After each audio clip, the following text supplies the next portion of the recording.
My name is Judy Lu. I'm the area specialist for Taiwan of the Library of Congress. I regularly go to Taiwan to collect research materials for the researchers who come to the Library of Congress.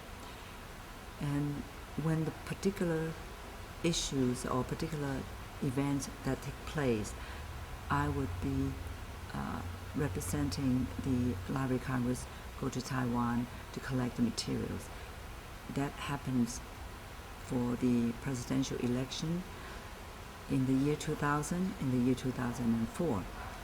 I went to Taiwan on March 12th and traveled from Taipei to Taichung, Kaohsiung, Tainan.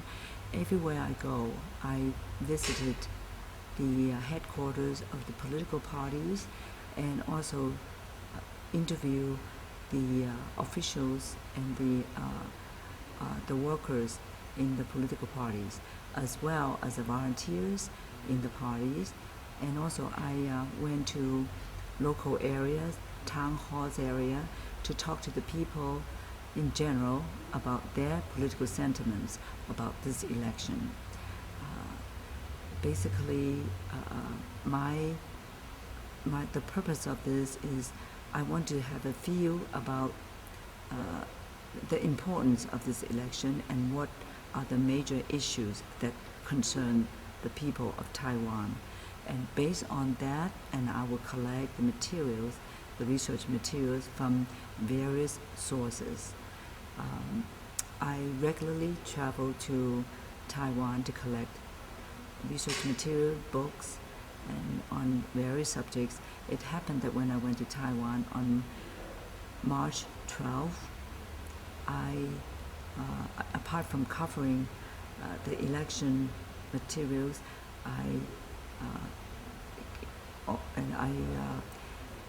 came across the gunshot incident on March 19th.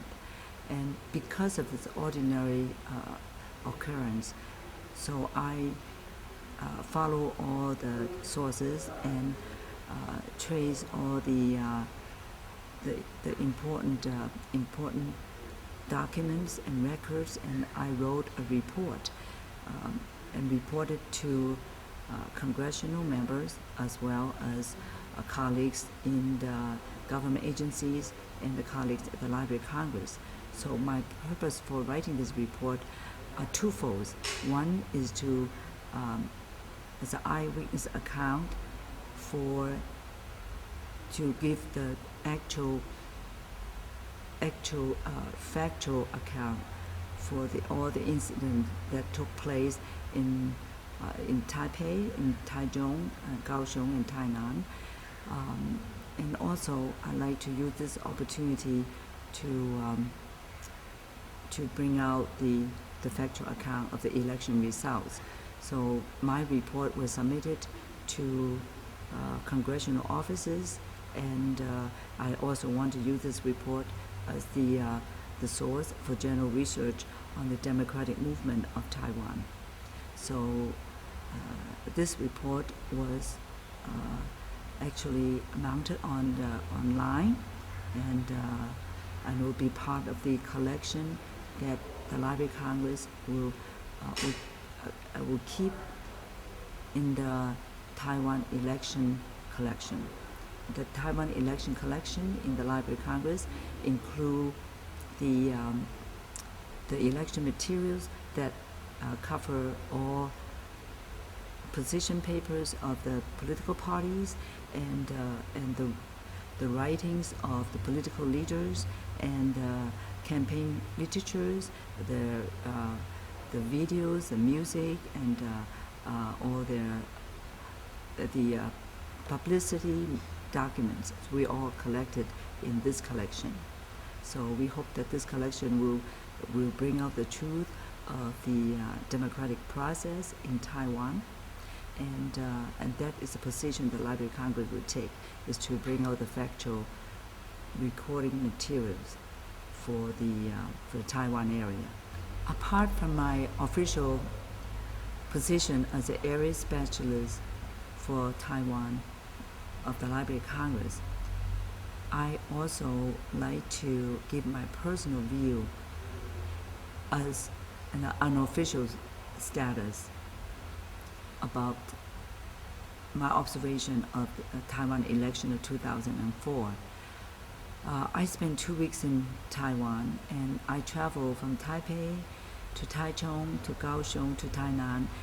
Every time I travel to a city, I would spend 3-4 days talking to the people in town hall area, in the headquarters of political parties, the people that just at a train station or at the or talk to taxi driver, because I really want to have a general sentiment about the common people in Taiwan about this election. My observation from Taipei area is this: the general people, the general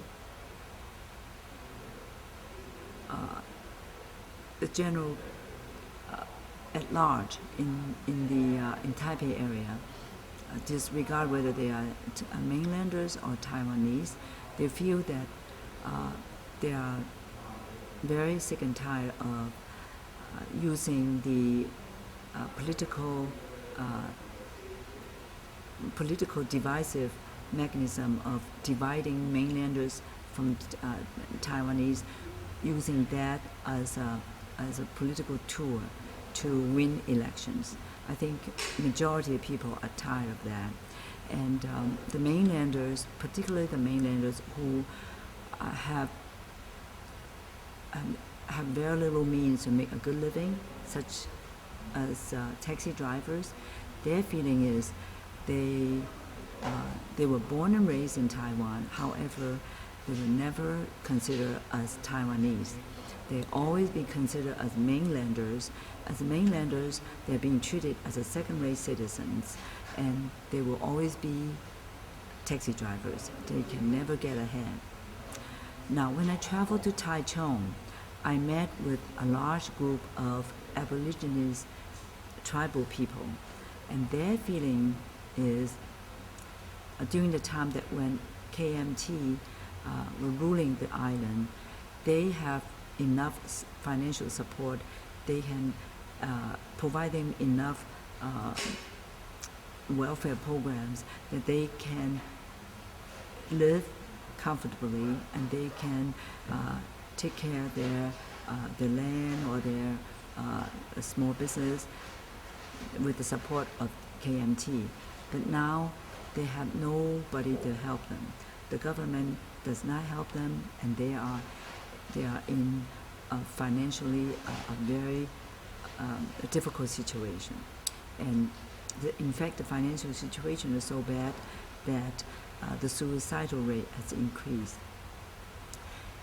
And when I also traveled to Kaohsiung and in the downtown area, I met with a student who is the second generation of mainlander, and she said she lived in Kaohsiung all her life. She was born and raised in Kaohsiung, and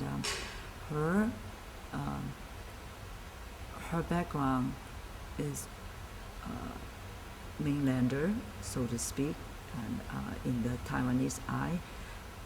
And she graduated 5 years ago from college. She never can get a job, and she still lives with her parents. And her vision of a career is very dim, and she has very little incentive to go to look for jobs, because they're just, no matter where she goes, she's labeled as a mainlander. And she told me that many mainlanders, young people like herself, in a state of depression, they have a tendency to commit suicide. And but when I traveled to Taiwan, to Tainan, in the outskirts of Kaohsiung, the local people felt that they've been being treated Berkeley by the Kuomintang for a long, long time, and they feel that the communists line up with Kuomintang, and politically, no matter what, they will support DPP, and so they feel that this is the only chance they can get ahead, and they are not gonna let the KMT to line up with the communists of mainland to control the island. That is the sentiment that I received, and I participated in a big rally in Kaohsiung, and the sentiment of the deep green is to united, no matter what it takes, they're going to control of the island. So therefore they completely overlook the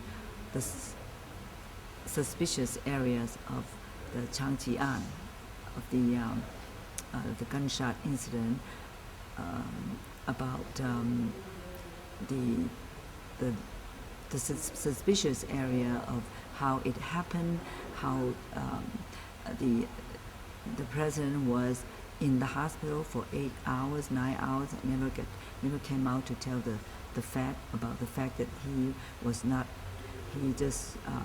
deeply injured. He was only grazed in the abdomen area. Those are the suspicious area that people would, like myself, thinking that this is a self-inflicting gunshot incident. So I noticed even the first time after I came to, I just came back from Kaohsiung on March 19th around 12 o'clock, and I guess about 1:45, I just turned on TV and I learned from TV. At that time there was a announcement from the Mingshi. I understand that Mingshi was very much controlled by DPP, so that was the first announcement about the gunshot incident.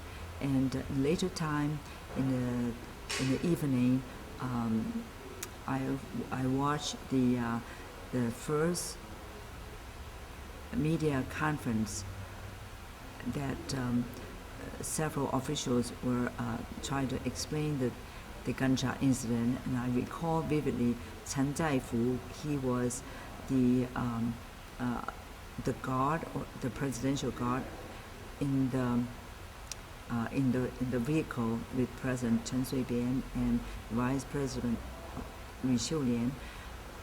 He was very uncomfortable. He was nervous. You can tell that he was obviously very nervous, and he didn't want to review anything, and he just mumbling for a couple words and then just stepped down. So all these things are very suspicious for people to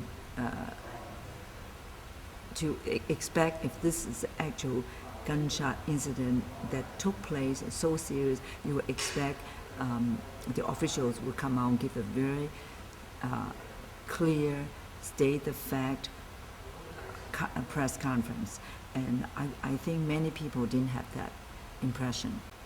The area that many people have doubts about this gunshot incident, such as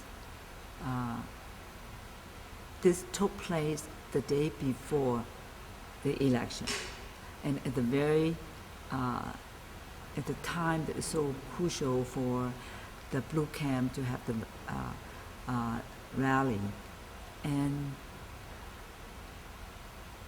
also if the president is being shot, nobody knew whether he was seriously shot or he actually is survived, and even at that moment, the Green Camp still did not call off the election. Those 2 points are very suspicious.